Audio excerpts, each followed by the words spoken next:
안녕하세요. 사연채널 여러분. 저는 경기도의 한 브랜드 아파트에 거주를 하고 있는 30대 중반의 여자입니다. 제 소개를 해야 하는데 대뜸 사는 곳부터 소개를 해서 괜히 송구스럽네요. 요즘 경기도 좋지 않은데 말이죠. 하지만 저는 오늘 이 사연을 시작하기에 앞서 제가 사는 곳에 대해서 꼭 언급을 해야만 합니다. 정말 필요한 소개말이거든요. 저는 고등학교만 졸업을 했지만 일찍이 사회에 뛰어든다고 산전수전 다 겪어낸 사람입니다. 친정 형편이 좋지 못해서 대학을 가지는 못했지만 애초에 저조차도 공부에는 뜻이 없었어요. 그래서 어떻게든 돈을 벌어보려고 열심히 그쪽으로만 공부를 했고 여기저기 안 해본 알바가 없을 정도로 돈 버는 일에는 죄다 뛰어들며 살았습니다.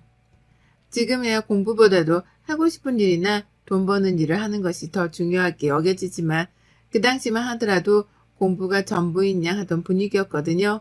그래서인지 주변 사람들 눈초리도 받고 참 별거 아닌 것에 자존심도 많이 상해버리곤 했어요. 하지만 독하게 마음먹고 친정의 보탬이라도 되겠다며 열심히 일을 했습니다. 그러면서 평생 엮이기 싫다 생각이 들 정도로 지독한 사람들도 수두룩하게 만나봤고요. 그 덕에 저는 어린 나이 때부터 사회 경험도 쌓은 동시에 인간관계에 대한 교훈도 많이 얻었답니다. 울기도 많이 울고 좌절도 많이 했습니다. 다 포기도 하고 싶었고요. 하지만 참고 살다 보니 운이 좋았는지 일은 잘 풀렸어요.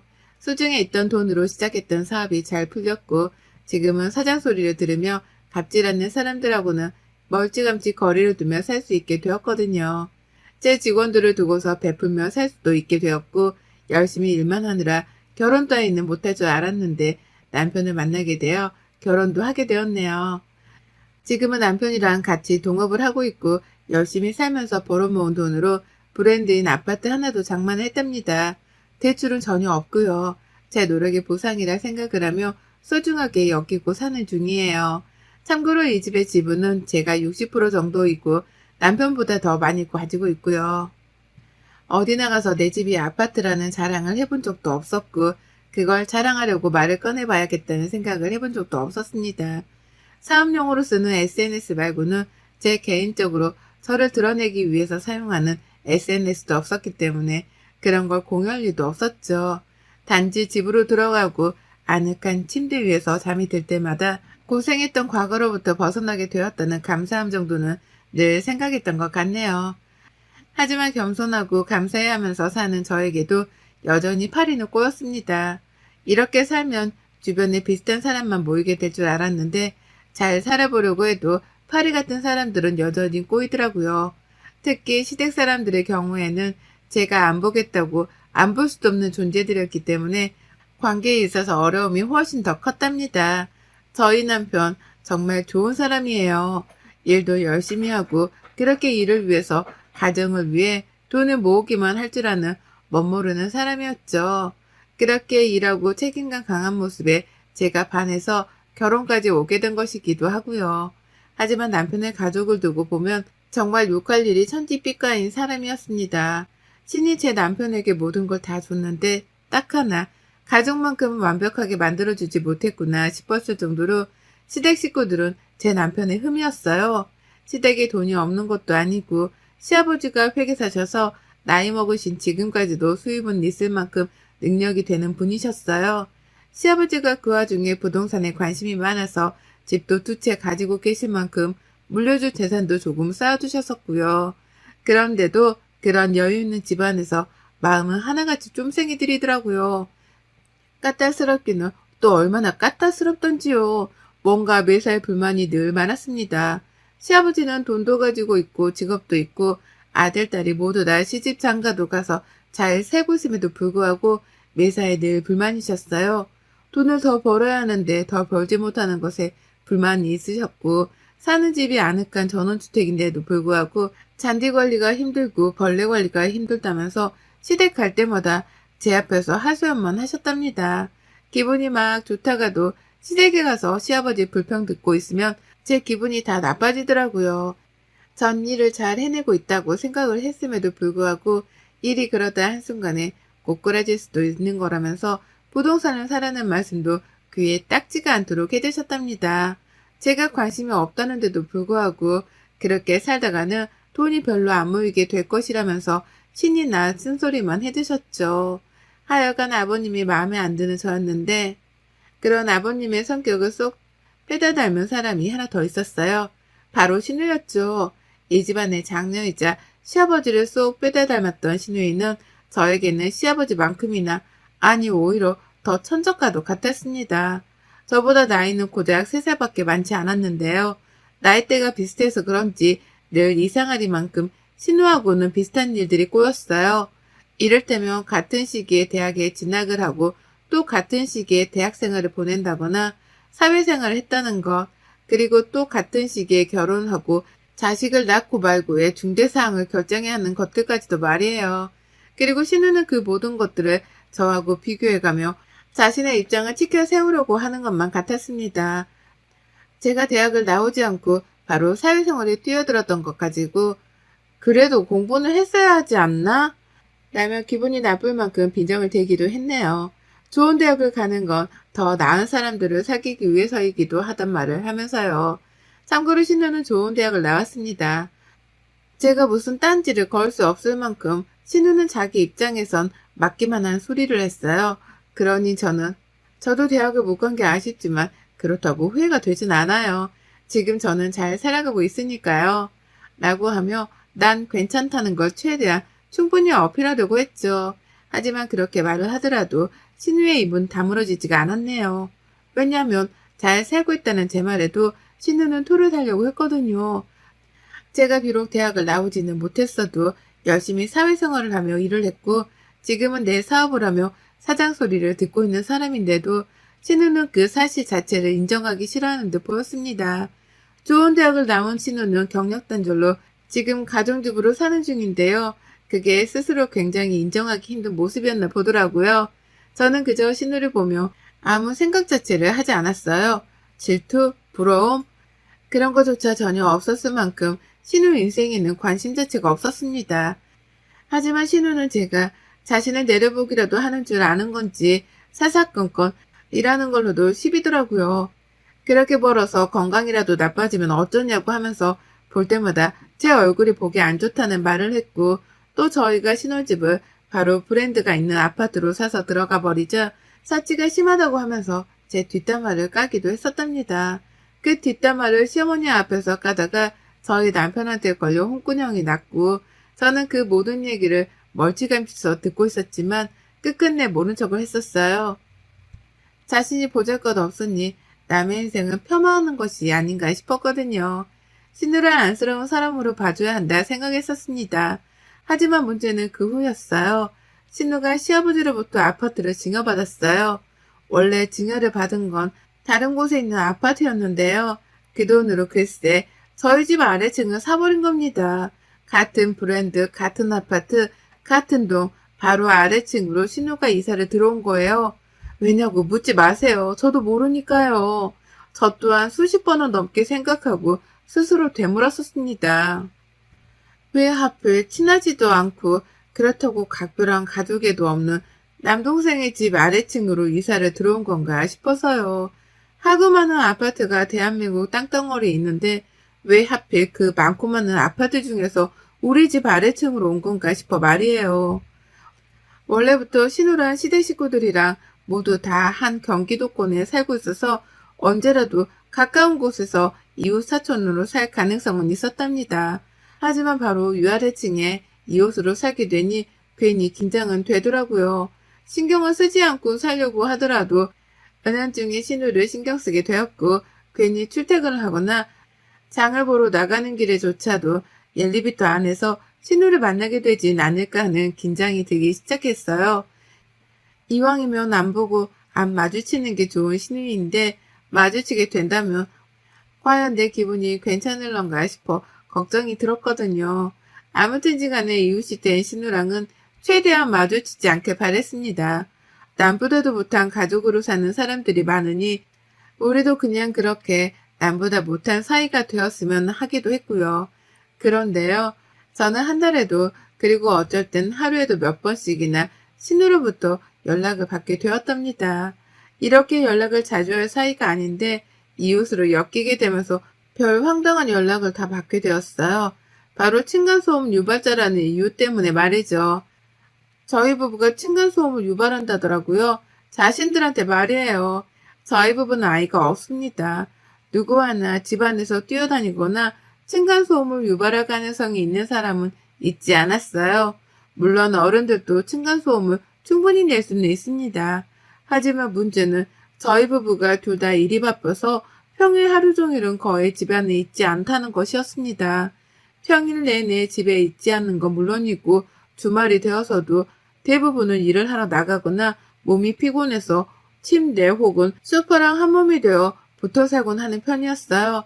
하지만 신우는 그런 저희 생활의 패턴을 잘 알 것임에도 불구하고 층간소음을 유발하는 집이라는 이유로 저희 집 문을 두드리고 인터폰을 날렸답니다. 어쩔 땐 저랑 저희 남편의 핸드폰을 통해서 바로 컴플레인을 걸고자 한 적도 있었고요. 이유는 늘 두 가지였습니다. 하나는 진짜로 층간소음을 들었다는 이유였었고, 또 하나는 층간소음을 내지 않게 하기 위해서 미리 연락을 했다는 거였죠. 정말 살다 이런 이웃은 처음 겪어봤습니다. 이런 부류의 사람도 정말 오래간만에 다시 만났고요. 보통 층간소음이 유발이 되면 아래층에서 힘들어하는 건 당연한 거죠. 그 소음이 다른 곳도 아닌 집안에서 난다고 생각하면 저 같아도 힘들고 화날 것입니다. 하지만요, 앞서 말씀드렸듯이 저희는 하루 종일 집 밖에 나가 있거나 들어오더라도 최대한 적게 움직이고 생활하는 사람이었어요. 그런데도 불구하고 신우는 약간의 움직임에 민감해진 사람인 것처럼 니들 방금 집에 들어왔니? 라고 전화를 하더라고요. 집에 있는지 없는지 확인하겠다는 것처럼 바로 인터폰을 날리기도 했고요.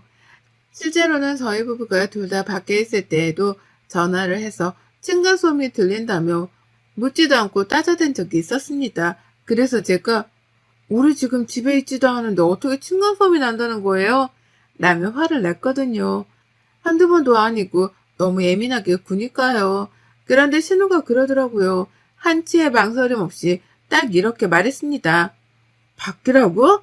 분명히 들었는데 아니 나는 그냥 이런 전화를 미리미리 해서 층간소음이 유발되지 않도록 하려는 거야. 주의를 지속해서 줘야지 이런 일들은 해결이 되는 거라고. 라고 말해요. 환장할 노릇이었죠. 어른들이서 사는 집인데 아래층에 사는 신우 하나를 위해서 바닥에 층간소음 방지용 매트리스라도 깔아놓고 살아야 하는 건가 싶었습니다. 뭘 어쩌라는 건가 싶은데 신우는 멈추질 않았어요.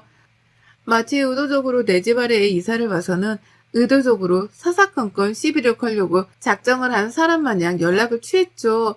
평소에 시댁에 모였을 때 말고는 따로 만날 리도 없었는데 이런 식으로 만나서는 신우랑 얼굴 한 번을 더 봐야 했답니다.